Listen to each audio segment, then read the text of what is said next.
चलिए अब ध्यान से सुनो। आज अगला चैप्टर आपका चालू है जिसका नाम है उत्सर्जन। उत्सर्जन मतलब शरीर के भीतर उपापचयी क्रियाओं के दौरान बनने वाले अवांछित पदार्थों को शरीर से बाहर निकालना। ये पूरा किताब की भाषा है।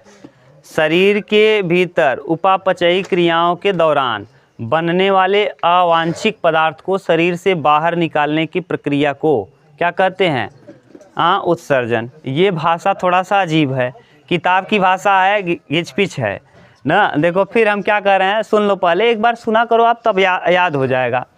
शरीर के भीतर उपापचयी क्रियाओं के दौरान, उपापचयी क्रियाओं के फलस्वरूप, उपापचयी माने पाचन के बाद, उपापचयी क्रिया के बाद शरीर के भीतर उपापचयी क्रियाओं के फलस्वरूप बनने वाले अवांछित पदार्थ, अवांछित माने जो अच्छा नहीं है, अवांछित पदार्थ को शरीर से बाहर निकालने की प्रक्रिया को क्या कहते हैं? उत्सर्जन। भाषा समझ में आया? यानी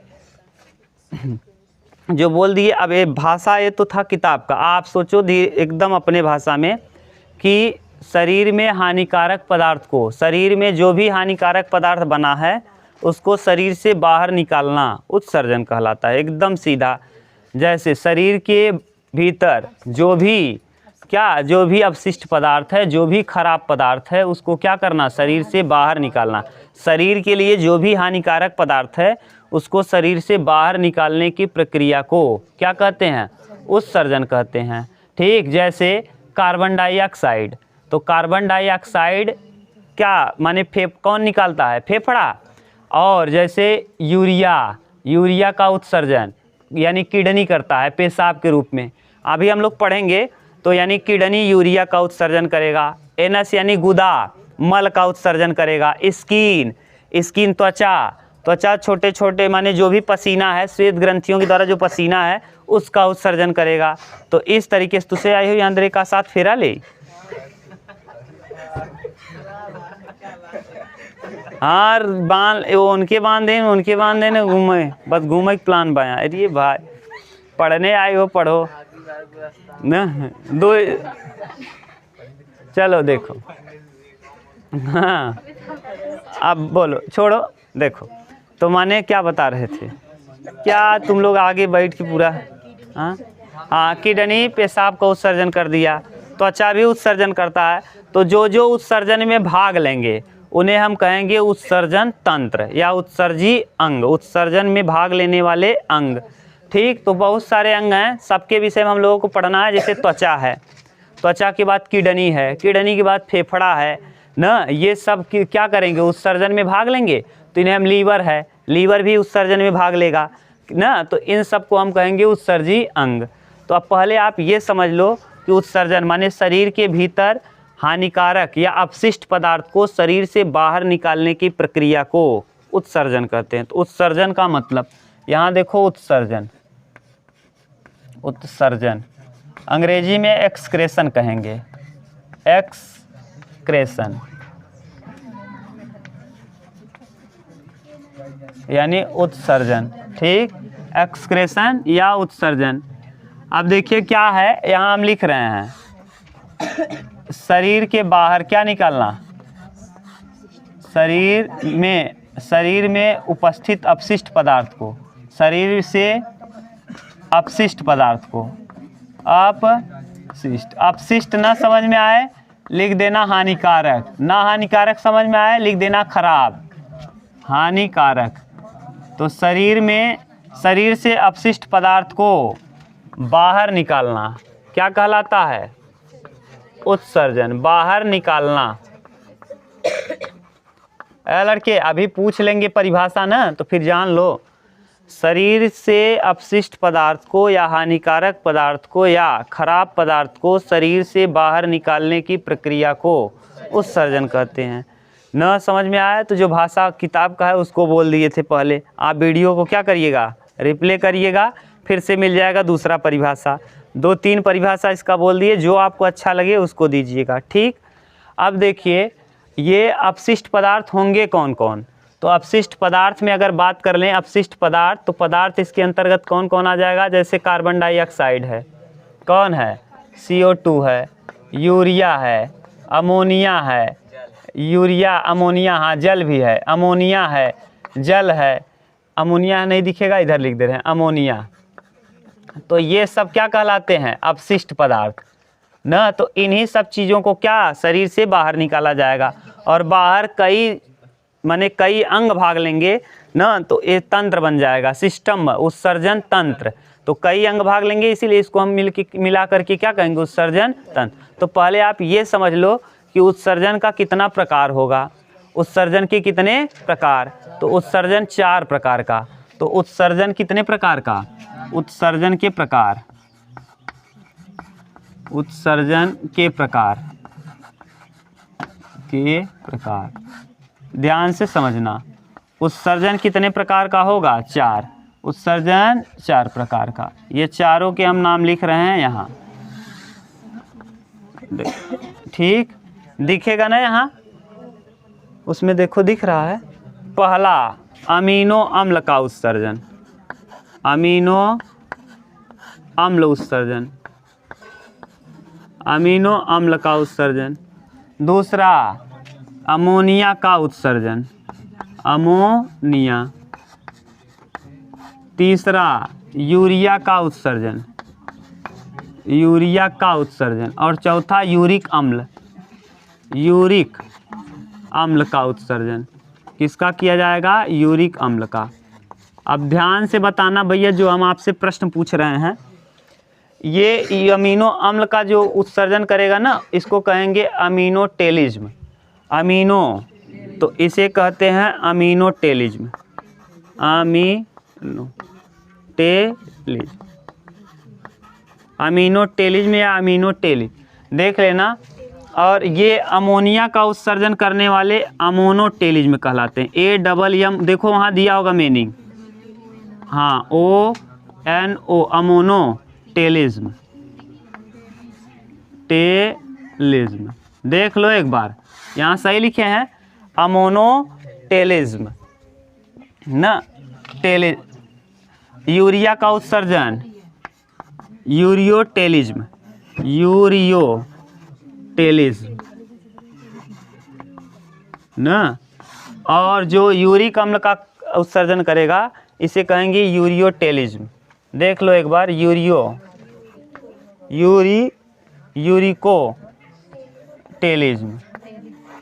यूरिकोटेलिक, ठीक।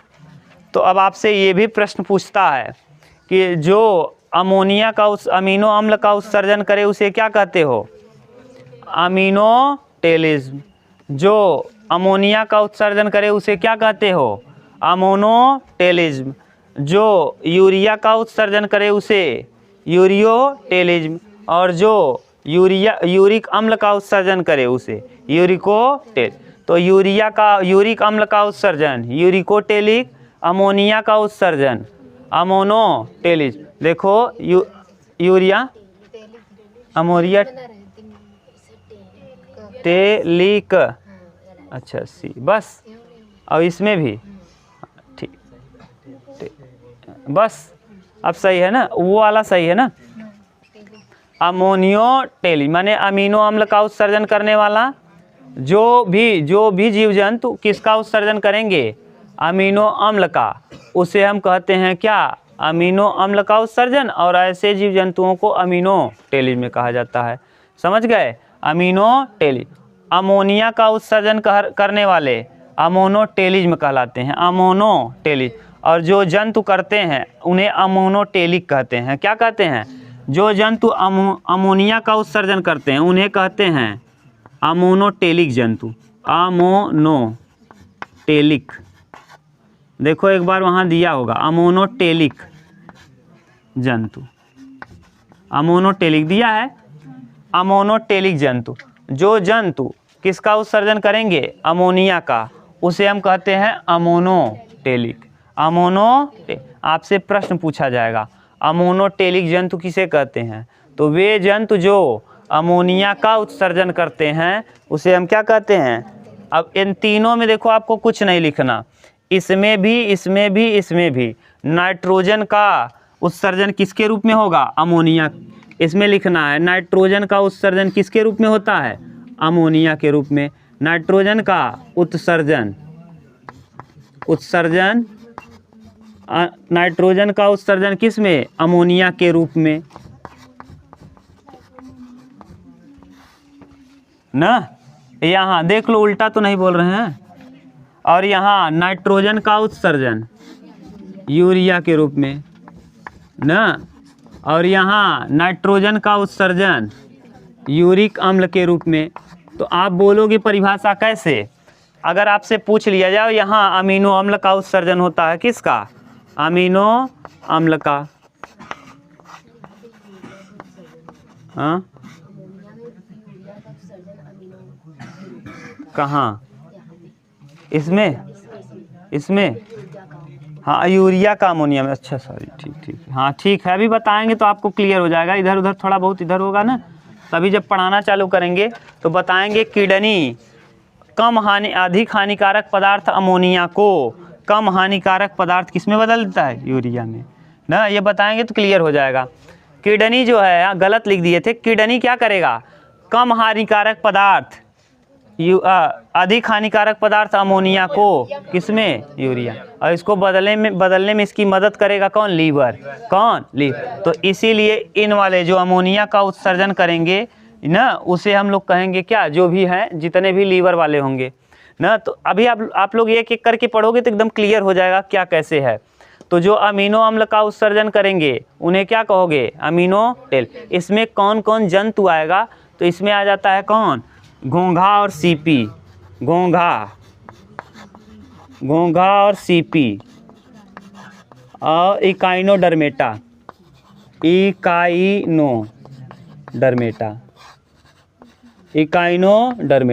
तो आपसे पूछेगा कि अमीनो अम्ल का उत्सर्जन कौन कौन करता है, तो क्या बताएंगे? घोंघा, सीपी और इकाइनोडर्मेटा वाले जितने भी जंतु हैं। इकाइनोडर्मेटा एक संघ है ना, जैसे प्लेंटीहेल्मिन्थीज, इकाइनोडर्मेटा, डर्मेटा, कार्डेटा ना।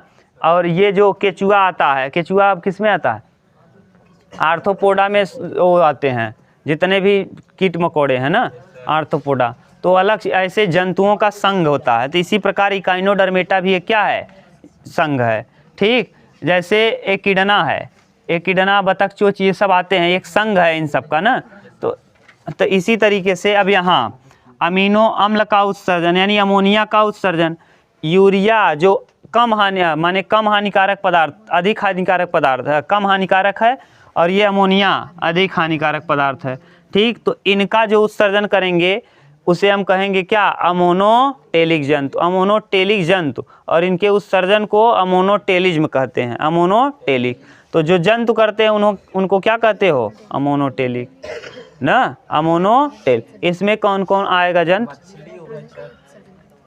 ना? तुम लोग गलत उल्टा सीधा बता देते हो देख के। यहाँ नाइट्रोजन का ही उत्सर्जन है, किस में? अमोनिया में। तभी तो कह रहे हैं अभी उत्सर्जन हुआ नहीं, फिर गड़बड़ कहाँ से हो जाएगा? नाइट्रोजन का ही उत्सर्जन किस में किया जाएगा? अमोनिया। लिखे सही थे तुम लोग, इधर उधर कुछ पता नहीं कहाँ से बोल देते हो। अमीनोटेलिज में तो लिखे हैं। हाँ, अमीनोटेलिज्म ठीक है। यूरिकोटेलिक ये सही है, इसमें दिक्कत नहीं, यही दिक्कत था। अब इसमें कौन कौन आ जाएगा जंतु? इस वाले में देखे, जैसे जलीय जंतु में कौन कौन? मछली आ जाए, मछली, उभयचर। ये उभयचर ना भैया, यहाँ भी आएगा वहाँ भी। ये उभयचर तब लिखे हैं जब टेडपोल रहेगा। क्या?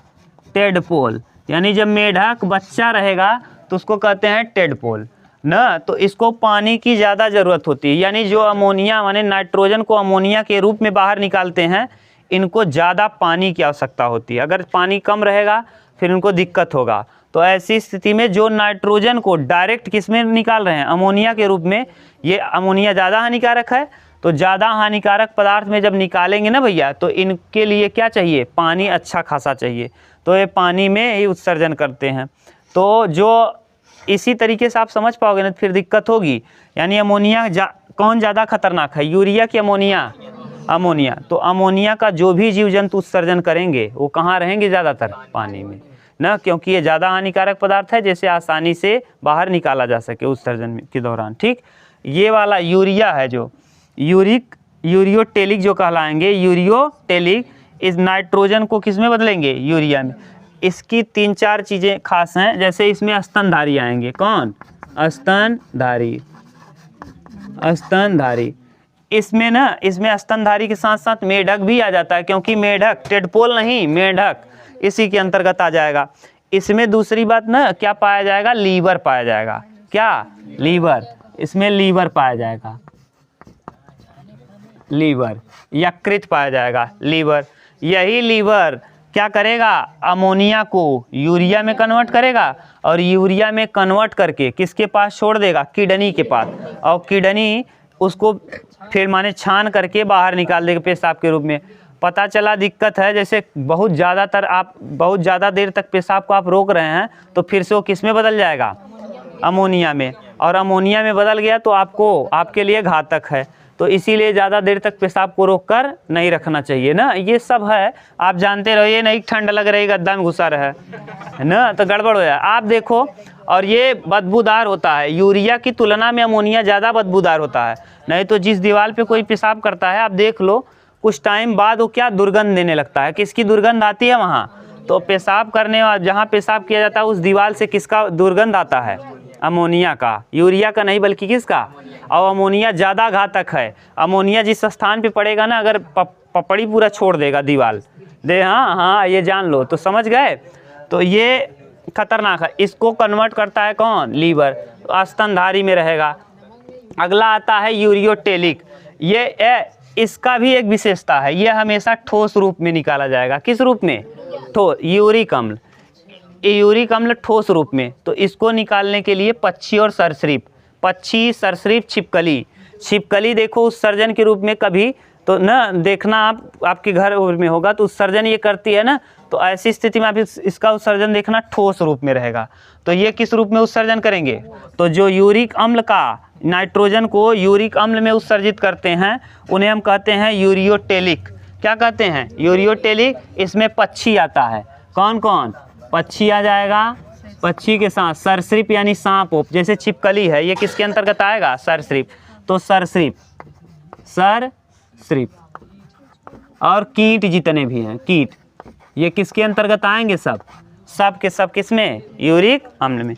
अब आप बताओ, उत्सर्जन के आधार पे आप कितने भाग में बांटोगे, 4। कितने भाग में, 4। कौन कौन, अमीनो अम्ल का उत्सर्जन, अमोनिया का उत्सर्जन, यूरिया का उत्सर्जन और यूरिक अम्ल का उत्सर्जन।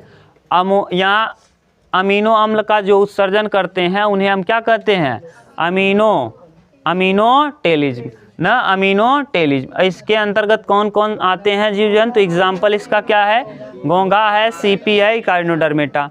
अगला, अमोनिया का उत्सर्जन करने वाले जंतु क्या कहलाते हैं, अमोनोटेलिक जंतु कहलाते हैं ना, अमोनोटेलिक। अमोनिया का जो भी जीव जंतु उत्सर्जन करेंगे, जब आप लिखना तो लिख देना, जो भी जीव जंतु अमोनिया का उत्सर्जन करते हैं, क्योंकि अमोनिया ज़्यादा खतरनाक है इसलिए इन्हें जल की आवश्यकता होगी। तो ये अमोनिया के रूप में जो भी उत्सर्जन, नाइट्रोजन का जो भी जीव जंतु नाइट्रोजन का उत्सर्जन अमोनिया के रूप में करते हैं उन्हें हम कहते हैं क्या, अमोनोटेलिक। अमोनोटेलिक, अमोनिया ज़्यादा खतरनाक है इसलिए ऐसे जीव जंतु क्या होंगे, जली होंगे। ठीक, अब अगला इधर आ जाएगा यूरिया का उत्सर्जन। ऐसे जीव जंतु जो नाइट्रोजन का उत्सर्जन किस रूप में करते हैं, यूरिया के रूप में करते हैं, उन्हें हम क्या कहते हैं, यूरियोटेलिक। क्या कहते हैं, यूरियोटेलिक कहते हैं। और ये जीव जंतु स्तनधारी होते हैं, इनमें लीवर पाया जाता है। लीवर अमोनिया को यूरिया में बदल देता है, और ज़्यादा देर तक अगर अमोनिया को रखा गया तो ऐसी यूरिया कन्वर्ट हो जाता है पुनः किस में, अमोनिया में। ये आपको उदाहरण भी बता दिए, ज़्यादा देर तक दीवार पे आप देख लो, दीवार से बदबू किस चीज़ की आने लगती है, अमोनिया की। वो यूरिया नहीं रहता, यूरिया तुरंत रहता है, कुछ टाइम बाद वो किस में हो जाता है, अमोनिया में। इसीलिए बाद में किस में, उसमें बदबू आती। जब जाते हो आप पेशाब करने तो उस समय बदबू नहीं है, लेकिन कुछ टाइम बाद वहाँ से बदबू आने लगता है। क्यों, क्योंकि वो किस में बदल गया, अमोनिया। क्लियर। अगला यूरिक अम्ल का उत्सर्जन, जब कोई जीव जंतु नाइट्रोजन का उत्सर्जन यूरिक अम्ल के रूप में करता है तो उसे हम क्या कहते हैं? यूरिकोटेलिक, ठीक, यूरिकोटेलिक कहते हैं। और इस ऐसे जीव जंतु जो यूरिक अम्ल का उत्सर्जन करते हैं और यूरिक अम्ल का ठोस रूप में उत्सर्जन करते हैं, इसके अंतर्गत पक्षी, सरीसृप और कीट आते हैं। क्लियर? ये था उत्सर्जन और उत्सर्जन का प्रकार। अब हम लोगों को देखना है क्या उत्सर्जी अंग कौन कौन है, कौन कौन अंग ऐसे हैं जो उत्सर्जन करते हैं। जैसे सबसे पहला उत्सर्जी अंग है त्वचा, ये पसीने का उत्सर्जन करता है। दूसरा उत्सर्जी अंग है किडनी, ये किसका उत्सर्जन करेगा? पेशाब का उत्सर्जन करेगा। तीसरा उत्सर्जी अंग है फेफड़ा, ये कार्बन डाइऑक्साइड का उत्सर्जन करेगा। चौथा उत्सर्जी अंग है एनस यानी गुदा, यह मल का उत्सर्जन करेगा। तो इसी तरीके से हम सबको देख लेना है एक एक करके। और आज हम लोग ये भी देख लेंगे कि हम लोगों के चेहरे पे जो मुहासे निकल आते हैं यह क्यों निकल आते हैं, और यह कि हाँ माने जो स्किन पे दाने निकल आते हैं और यह इनको कम कैसे किया जा सकता है। इतना उतारो तब आप, हिमालय कुछ नहीं काम करेगा ना, कौनो फेस वॉश। चलिए देखिए, आप लोगों को देखना है उत्सर्जी अंग ना, वे अंग जो उत्सर्जन की क्रिया में भाग लेते हैं ना, भागत नहीं हैं, भाग लेते हैं यानी पार्टिसिपेट करते हैं ना। तो वे अंग जो उत्सर्जन की क्रिया में क्या करते हैं? भाग लेते हैं, पार्टिसिपेट करते हैं, उन्हें हम क्या कहते हैं? उत्सर्जी अंग कहते हैं। तो उत्सर्जी अंग और उस सारे अंगों को मिला करके उत्सर्जन तंत्र कहते हैं। वे अंग जो उत्सर्जन की क्रिया में भाग लेते हैं उन्हें हम उत्सर्जी अंग कहते हैं, और सभी अंगों को मिला करके उत्सर्जन तंत्र कहलाता है ना। एक्सक्रेटरी सिस्टम, तो समझ गए, सिस्टम माने तंत्र कब लगेगा? जब कई चीज़ मिल करके एक ही काम को करें तब उसे कहते हैं तंत्र। जैसे मोबाइल लैपटॉप वाला पूरा रहता था, वो माउस रहेगा ना, कीपैड रहेगा, कीबोर्ड रहेगा और सीपीयू रहेगा, सबको मिला के कहोगे कंप्यूटर सिस्टम। तो इसी तरीके से आपके शरीर में भी उत्सर्जन की क्रिया में भाग लेने वाले सभी अंगों को मिला के उत्सर्जी तंत्र कहा जाएगा। ठीक, तो उत्सर्जन, उत्सर्जी अंग, उत्सर्जी अंग, उत्सर्जी अंग कौन कौन है देखो। अब उत्सर्जी अंग में हम लिख रहे हैं यहाँ, एक हो जाएगा कौन? सबसे पहले हो जाएगा त्वचा, क्या? त्वचा ना। दूसरा आ जाएगा फेफड़ा, फेफड़ा। किडनी को लास्ट में हम लोग पढ़ेंगे, किडनी पढ़ना ही है, इसमें मुख्य रूप से किडनी ही पढ़ना है।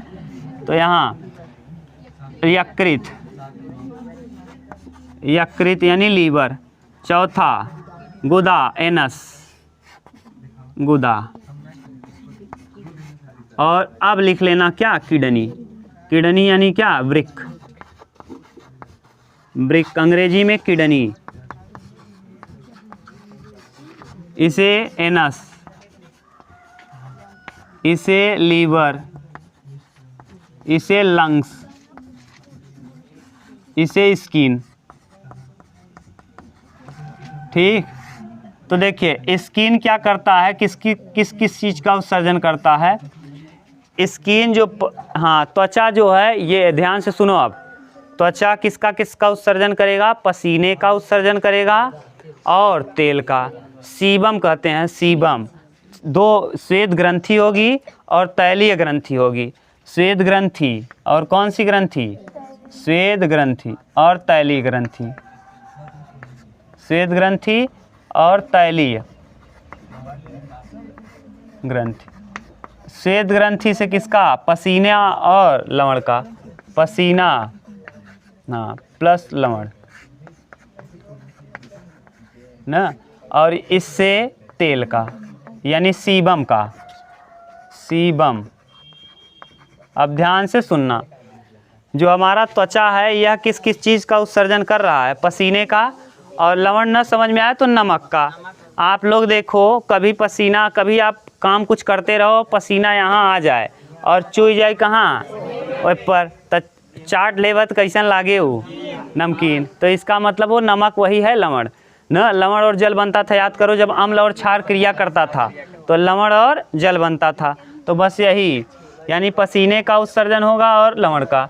ये जब श्वेत ग्रंथियाँ ना, जब आदमी युवावस्था में आता है, किशोरावस्था में, जब प्रौढ़ावस्था, यानी तब ऐसी स्थिति में पुरुषों में और महिलाओं में बदलाव होते हैं। प्रोजेस्टेरॉन निकलना चालू होता है पुरुषों में और एस्ट्रोजन महिलाओं में।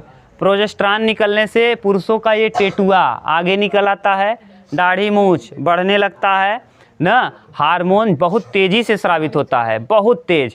तो जो हार्मोन पहले ये तो है नहीं कि पहले नहीं स्रावित हो रहा था, पहले भी स्रावित हो रहा था, लेकिन उतनी मात्रा में नहीं स्रावित हो रहा था। अब एक बैग बहुत तेज़ी से स्रावित हुआ तो आपके यहाँ इसमें छोटे छोटे क्या पाए जाते हैं, छिद्र, जिससे माने छोटा छोटा छिद्र पाए जाते हैं, रोम कहते हो, जिसे क्या कहते हो, रोम। रोम कहीं कहीं एकदम साफ दिखता है, यहाँ एकदम साफ दिखेगा रोम, छोटे छोटे छिद्र दिख जाएंगे ना इस जगह पे, यहाँ कोने पे, यहाँ खूब अच्छे से दिखेगा रोम।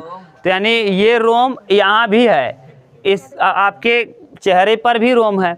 अब जब बहुत तेज़ी से निकलना चालू हुआ क्या आपका ये चेहरे से हार्मोन, प्रोजेस्टेरॉन या एस्ट्रोजन, पुरुषों में प्रोजेस्टेरॉन, महिलाओं में एस्ट्रोजन, तो जब बहुत तेज़ी से निकलना चालू हुआ तो ये एक लेयर बना लेगा, कहाँ, आपके चेहरे पे।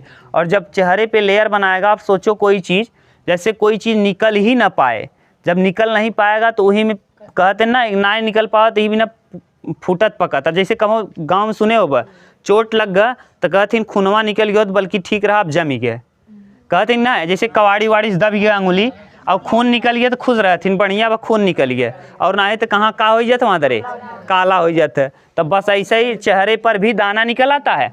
और आदमी वही, एक तो वैसे ही हार्मोन की मात्रा ज़्यादा है, और हार्मोन की मात्रा ज़्यादा है तो वहाँ से निकल नहीं रहा है ना, निकलने की क्षमता कम हो गई, और उसी के ऊपर क्या लगा दिए, क्रीम। अब जो भी क्रीम आपने लगाया, पहले से लेयर एक बना था, एक लेयर आपने और बना दिया, जो बाहर निकल रहा था थोड़ा बहुत, वो भी क्या हो गया, ब्लॉक हो गया।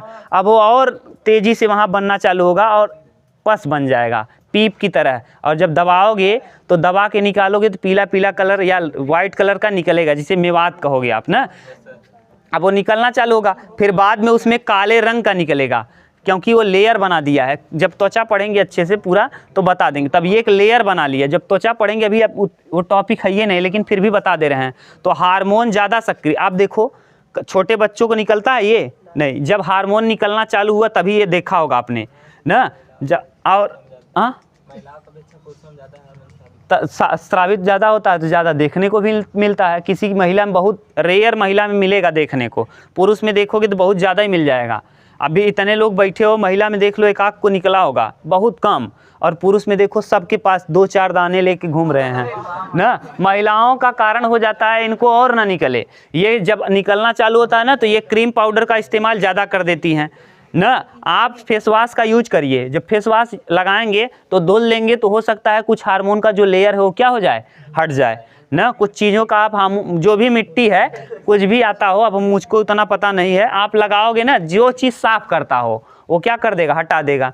और एक तो पहले से था क्या, एक तो पहले से निकला था पसीना, और पसीने के साथ निकला था तेल, और तेल तो पहले से निकल के लेयर बनाया है। जैसे कहीं तेल लगा लो तो एक लेयर बन जाता है, और उसके बाद आप अपना तेल और लगा दिए।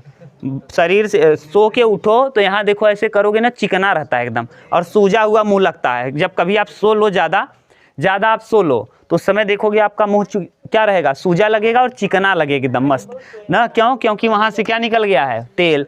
और आप सोचो, तेल निकला, हार्मोन भी निकला, ऊपर से आप अपना हार्मोन लगा दिए ना, क्या क्रीम पाउडर चपोर है एकदम मस्त। सोचे आप तो हम हीरोइन लगब, गड़बड़ाई गया। तो ऐसी स्थिति में मुहासे की संख्या ज़्यादा। आप पानी ज़्यादा पीजिए, 4 से 5 लीटर पानी पीजिए, ठीक, और क्रीम पाउडर का इस्तेमाल कम करिए। इससे अच्छा है आप क्या लगाइए ना, फेस वॉश लगाइए जो आपको केवल धुलने के काम आए बस ना। स्किन वाला कोई भी चीज़ ज़्यादा यूज करेंगे आप ज़्यादा परेशान रहेंगे। एक समय लाइट मारेगा ना, उसके बाद एकदम इतना ख़राब लगने लगेगा जैसे आप चुड़ैल लगोगे ना। हाँ, एक समय बेहतरीन लगोगे, लेकिन बाद में चुड़ैल की तरह। देखो आप देख लो भैया, जो नचनिया आपके यहाँ नाचते हैं और डांस वांस करने के लिए जब लगाते हैं रात को, तो देखो नचनिया बन के लगाए और सुबह उनका चेहरा जाके देख लिया करो, जब रगड़ते हैं तो एकदम भीगी बिल्ली की तरह सुबह लगते हैं ना। तो इसका मतलब आप ज़्यादा यूज मत करिए ना, नहीं तो कटहल की तरह आप सामने क्या निकल आएगा, हाँ कटहल की तरह दाने निकल आएंगे, फिर आपको प्रॉब्लम होगी। दाने से बचना है, फेस वॉश का यूज करिए, ज़्यादा क्रीम पाउडर का यूज मत करिए ना। जो क्रीम पाउडर वाले हैं वो जो है जो प्रचार करती हैं ना, उनसे खुद पूछ लोगे लगाती हैं नहीं, वो उससे महंगा वाला लगाएंगी ना। ये कहने को है कि अब पता चला एक आदमी अभी केस कर दिया है कि हम इतने साल से लगा रहे थे आज तक गोरे नहीं हुए, काले कलूटे वैसे ही हैं ना, केस हुआ है ना सुप्रिया, समझ गए। तो आप गोरे नहीं होंगे, आपका भ्रम है, समझ गए। हाँ कुछ नहीं, मैं इतनी सुंदर क्यों हूँ ना। हाँ चलो इधर हो गया। श्वेत ग्रंथि समझ में आया, श्वेत ग्रंथि तैली ग्रंथि, यहाँ से पसीना निकलेगा, लवण निकलेगा, तेल निकलेगा, 3 चीज़ों का उत्सर्जन करेगा। कौन? त्वचा यानी स्किन। स्किन के बाद आता है लंग्स, लंग्स यानी फेफड़ा। ये फेफड़ा किस किस चीज़ का उत्सर्जन करेगा? देखो सबसे पहला क्या उत्सर्जन करेगा ये? Carbon dioxide. हाँ कार्बन डाइऑक्साइड, याद करो जब हम लोग कार्बन डाइऑक्साइड जब हम लोग ऑक्सीजन को ग्रहण किए थे, ब्लड में आया था, तो ब्लड जब पूरे शरीर से कार्बन डाइऑक्साइड को लेके गया था, कहाँ छोड़ा था? एल्वियोली के पास। और एल्वियोली वहाँ से कार्बन डाइऑक्साइड को क्या करता है? बाहर फेंक देता है। तो एल्वियोली होता किस में है? फेफड़ा में। तो फेफड़ा किसका उत्सर्जन करता है? Carbon dioxide. तो कार्बन डाइऑक्साइड का उत्सर्जन करने का काम कौन करता है? फेफड़ा। ये हमारे लिए अच्छा है कि खराब है? खराब। कार्बन डाइऑक्साइड हमारे लिए खराब है गधा, अच्छा है ढक्कन। चलो हो गया। अब इसके बाद इसमें और कुछ है? जलवाष्प। जलवाष्प ना, जलवाष्प में समझ लो, जलवाष्प जैसे आप लोग कभी देखो लहसुन वहसुन ज़्यादा खा लो और जाके किसी प्याज खा लो, लहसुन खा लो और जाके केहू मुँह ढकर दे बिगड़ जाती क्या यार लहसुन खाई। कौन यहाँ से हवा कौन फेंका बाहर?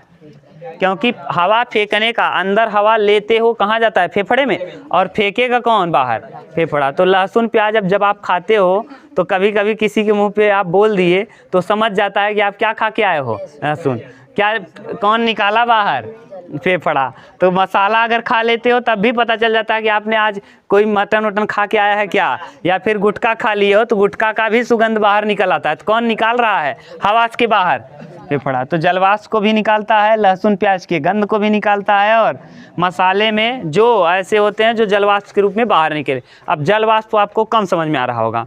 जैसे देखो ठंडी का मौसम हो और आप हा करो तो देखो इस पे बूंद आ जाएंगे, पानी के छोटे छोटे बूंद आ जाते हैं, है कि नहीं? आप देखना आने वाला है ठंड, जब आप हा करोगे ना तो हवा तो आएगा ही, साथ के साथ हाँ ओस की तरह छोटा छोटा बूंद भी निकल आएगा। वही क्या है? जलवाष्प। वही क्या है? जल। इसके बाद लीवर। ये लीवर का काम, लीवर भी 2 चीज़ का स्रावित करता है।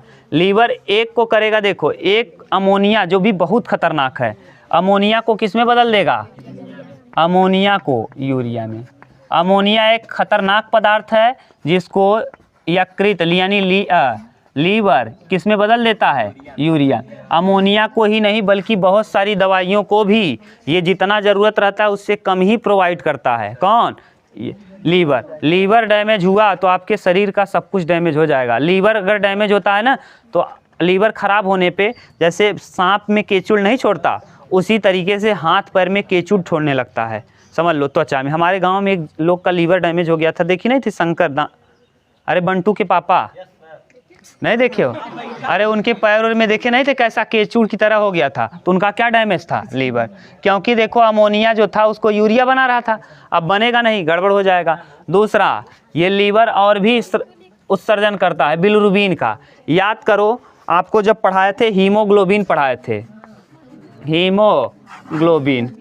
हीमोग्लोबिन, हीमो जो है हिम भाग, हिम माने आयरन, आयरन कंटेंट, और ग्लोबिन मतलब प्रोटीन, ग्लोबिन मतलब प्रोटीन। ये जब हीमोग्लोबिन था भैया तो हिम आयरन को तो क्या किया था? स्प्लीन ले लिया था, और बाकी जो ग्लोबिन था ना उसको क्या कर रहा था? बाहर निकाल दे रहा था। स्प्लीन जब पढ़ा रहे थे बताए थे आयरन को क्या कहा, हीमोग्लोबिन जब उसके पास गया तो हिम को तोड़ के रख लिया, हिम को तोड़ के रखा और ग्लोबिन को बाहर निकाला।